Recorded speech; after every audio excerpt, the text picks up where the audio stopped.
ఎడారిలో సెలయేర్లు జనవరి 27.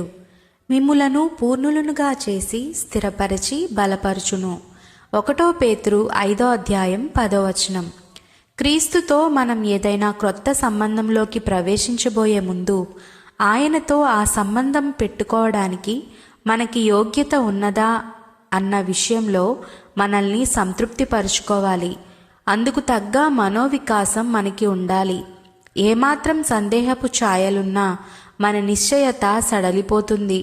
ఇది గ్రహించి మనం ఆ నిర్ణయాన్ని, ఆ సమర్పణను, ఆ మార్గాన్ని నిస్సందేహంగా ఎంచుకోవాలి. ఒక చెట్టు నేలలో నాటుకొని ఉన్నట్టు వివాహ వేదిక మీద ప్రభువు వరునికి శాశ్వతంగా అంకితమైనట్టు మరి తిరుగులేకుండా ఒకేసారి బేషరతుగా ఇది జరిగిపోవాలి. ఆ పైన స్థిరపడి బలపడి పరీక్షలను ఎదుర్కోవడానికి కొంతకాలం పడుతుంది. ఈ కాలంలో మన సంబంధం శాశ్వతమై అలవాటుగా మారిపోయేంత వరకు మనం వదలకుండా గట్టిగా అంటిపెట్టుకొని ఉండాలి. డాక్టరు విరిగిన చెయ్యిని అతకడం లాంటిదే ఇది.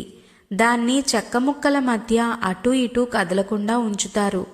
దేవుడు కూడా తన పిల్లలు ఆ విశ్వాసపు తొలిదశల్లో చంచలులు కాకుండా ఉండడానికి తన ఆత్మ సంబంధమైన పిండికట్టు వాళ్ల చుట్టూ కడతాడు.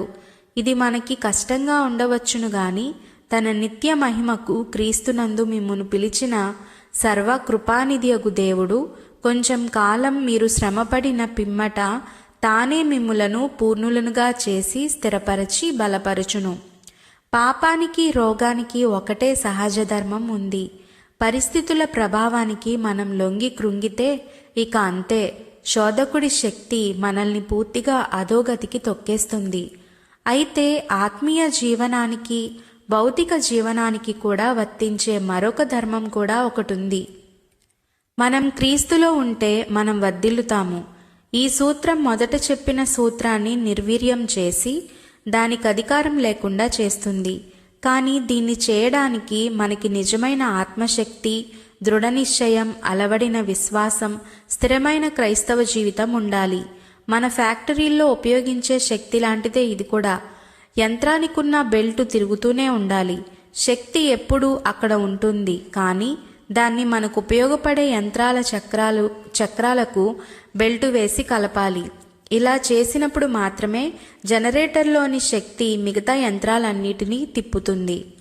ఎన్నుకోవడం, నమ్మడం, కట్టుబడి ఉండడం, దేవునితో నిలకడగా నడిచి వెళ్ళడం, వీటన్నిటికీ ఆత్మీయ సూత్రాలున్నాయి. ఇవన్నీ పరిశుద్ధాత్మ మనల్ని పవిత్రపరచడానికి, స్వస్థపరచడానికి అవసరం. ఆమెన్.